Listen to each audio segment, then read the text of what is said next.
السلام عليكم ورحمة الله وبركاته. اليوم جبت لكم كباب الجزائري أو العاصمي بصلصة بيضاء أو صوص بلانش.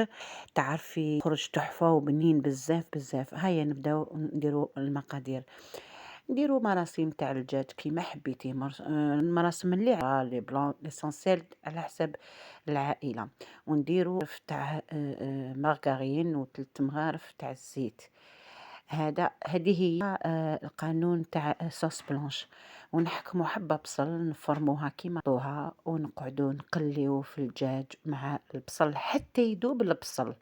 كي يذوب البصل كيما راكي تشوفي قعدي تقلي، وهي هذه هي لاستوس تاعو. مازال ما ديريني ملح منين يزيدو، قعدي غير تقلي. راني حطيت لكم الفيديو وطلعتهم لكم باش تشوفوه بيان.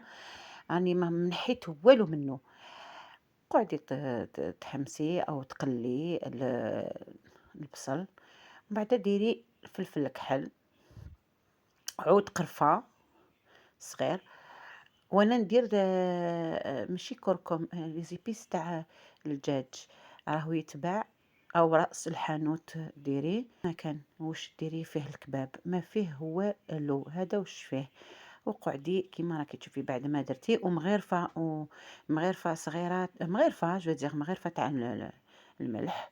وبعد مرقيه بالماء سخون بيان سور، والحميصة تكون طابت ديجا. حطيها و فوالا حميصة أنا خرجتها من الكونجيلاتور، طيبتها ديجا طيبة. وحطيه ومرقيه كيما راكي تشوفي، مرقيه بالماء سخون كيما يقولوا. قيس الدجاج ما تعمريهش بالمرقة وغلقيه.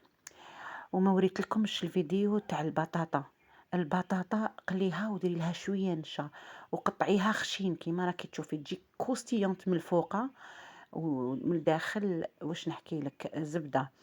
فوالا كيما راكي تشوفي فيه جا تحفه. ودرتو بالقارص والزيتون، انايا الديكور هذا اللي درتو. والله غير راني نوري لكم وصفات بزاف اقتصاديه وبنينه وتحفه وجزائريه. ما تنساوش تضغطوا لي على القلب وتابونيو لاباج ديالي، وتكتبوا لي ان بيتي كومونتير، وتضغطوا على زر الجرس باش يوصلكم كل جديد. والسلام عليكم ورحمة الله وبركاته.